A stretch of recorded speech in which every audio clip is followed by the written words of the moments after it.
那些理智掩盖不了的情绪真相。那天 Jason 失恋了，不是什么撕心裂肺的场面，女友只是在咖啡厅淡淡地说，我们不适合了。他点了点头，轻描淡写地回，我也这么觉得。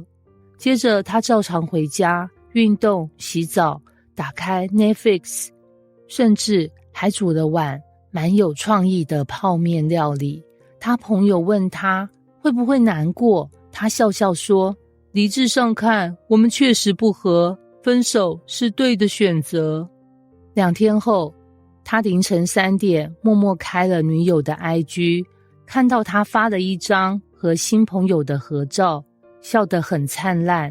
他盯着那张照片，突然胸口一紧，眼泪居然就掉下来了。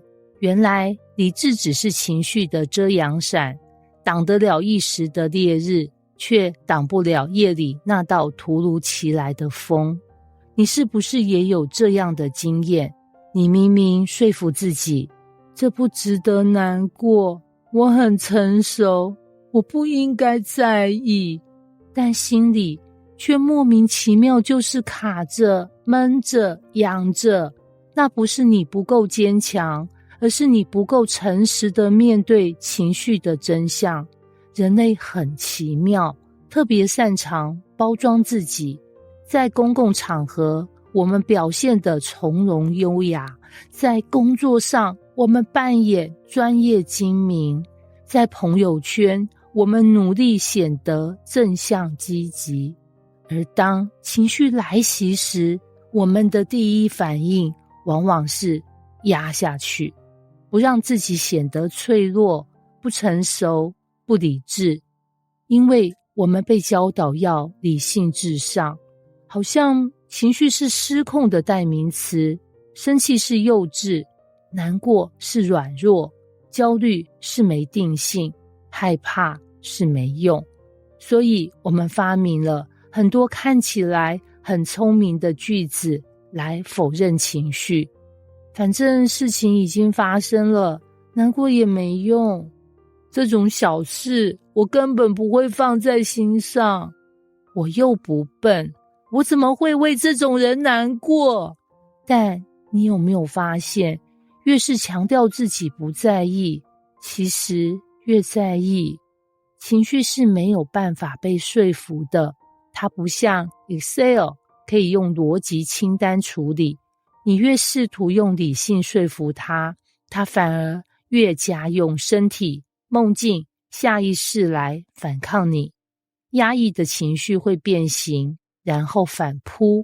有一种人工作时非常理性，讲话逻辑清晰，反应快，决策准，但只要遇到亲密关系，情绪就开始炸锅，对另一半动不动就暴怒，事后又懊悔，常常觉得对方不懂自己，却说不出哪里不对，一遇到冲突就想跳开，却又希望对方回头安慰。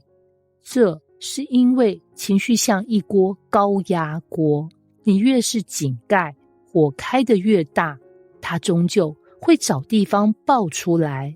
也许是在一场看似不相关的小争执，也许是在梦里的崩溃哭泣，也许是在某天走在路上，突然一阵莫名的空虚袭来。有时候你以为自己处理得很成熟，其实只是逃得很成功。我们当然需要理智，毕竟不可能每天都在办公室大哭，开会大吼，出门前因为想起童年创伤就坐在厕所不动。但真正成熟的理性，不是压住情绪，而是承认它，理解它，接纳它。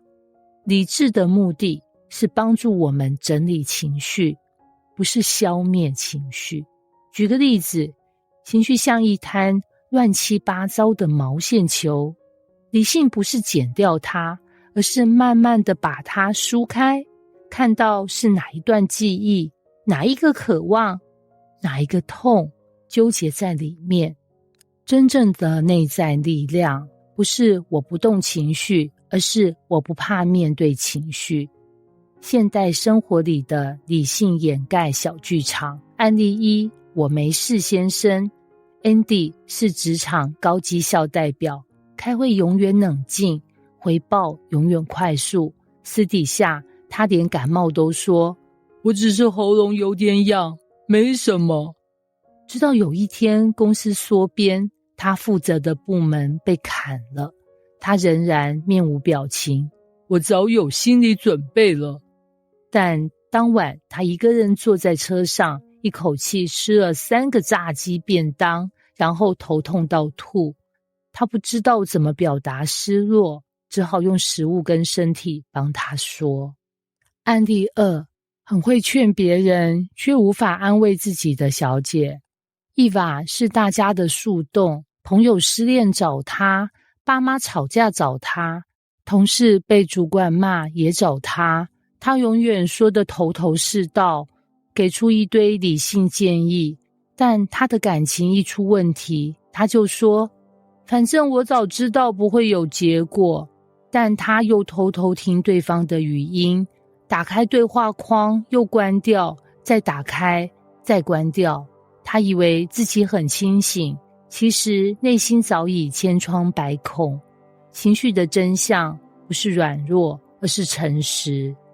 你知道吗？那些你压下去的情绪，真的不是在闹事，他们其实是在轻声说，我需要被安慰，我有点受伤了，我不想假装没感觉。而你以为坚强的样子，反而让你越来越远离真实的自己。真正的强大，不是压住情绪，而是理解情绪，不是表现理性，而是愿意诚实。你可以理智，但请不要假装没感觉。你可以清醒，但别逼自己冷漠。你会发现，当你允许自己去感受，而不是否认感受，你不会因此变得更脆弱，反而会变得更真实、更完整、更有力量。结语，不是情绪太吵，是我们太久没听他说话。情绪从来都不是麻烦制造者，它只是你内心深处那个孩子，轻声地问你一句话，你愿意停下来听我一下吗？当你愿意听，愿意承认我在意，我痛，我脆弱，你会发现你其实一点都不被情绪吞没，反而因此开始活得更自由。理智不该是情绪的监狱，而应该是它的翻译器。听见它，理解它，陪伴它，你才真的有能力带着情绪一起往前走。